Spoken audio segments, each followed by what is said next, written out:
So what can you say about how people end up doing bad stuff in a company when there's a lot of them? Are they bad people? Like, how do you get to that place where you, in a large collective, are doing something really bad?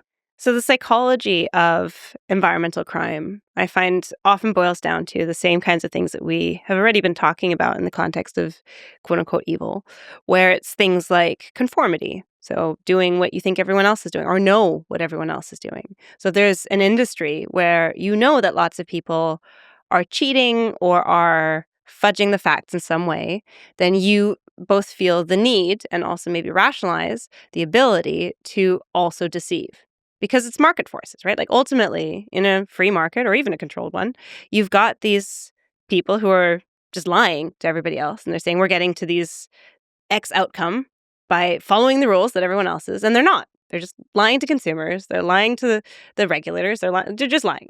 And then other people who are trying to be honest and play the game clean, they see the success of this other company and go, well, we want to have what they have, and then they realize they can't with the tech that exists, get there.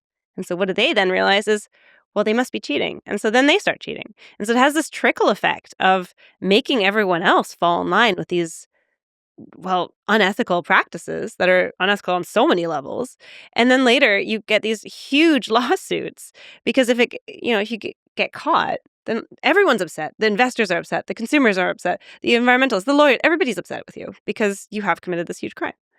Yeah, I mean, you explain so many forces there, but even the simple force of social pressure, like very slight social pressure. I was just watching this documentary. It's based on a book, Ordinary Men, talking about the Germans in Nazi Germany that were taking part in the execution squads in Eastern Europe, and that they were given the option not to do it. And ultimately, most people decided to keep being part of the execution squad, even though they had no hatred in their heart, seemingly whatsoever. It's just slight social pressure. You don't want to be the guy that kind of chickens out. Just a little bit of social pressure, and you are able to very quickly dehumanize a large number of people and to murder them without any hate in your heart, without anything that could trivially, directly be identified as quote unquote evil. Just normal people doing very bad things. And you can be an emissions engineer with a kid with asthma and an old grandma who's struggling with her health and still feel like, yeah, I know that I'm creating these dirty cars, and yet I'm going to do it anyway. Because as you say, there's the conformity, the social pressure, the rationalization, and those are all very human experiences. And that's why also in the book, I always focus on whistleblower is a big word, but like people who at some point actually helped to uncover what was going on. And that if we're back to the topic of heroes, we're back to bystander effects, we're back to all of the social psychology and criminal psychology that we've been talking about this whole time, which is why I thought it was so important to apply that research to this context and to say, okay, so now we've got these people who are willing to engage in these crimes, they know it, but there's also this moment of how do you get out of it and who is going to stop them, and back to the idea of heroes. And you do usually in these cases at some point have a hero, either an external one or an internal one, who goes, this needs to stop. Do you have empathy for those criminals?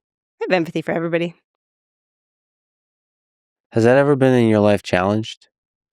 Like, where you had trouble empathizing? Ooh, there is one context. So there is one context that I don't know if it's that I have trouble empathize. I think it is I have trouble empathizing, and I just think it is I don't want to.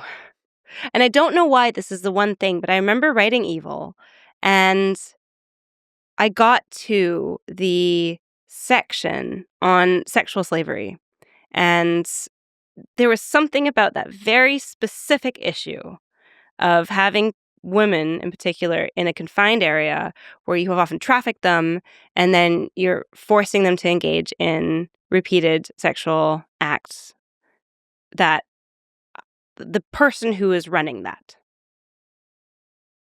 It's tough for you. I can't. That's like I know that I'm not saying that that's the worst kind of crime. I don't think it necessarily is. I just think for my mind, there was just you can't go there. That's I don't know how to empathize with that person.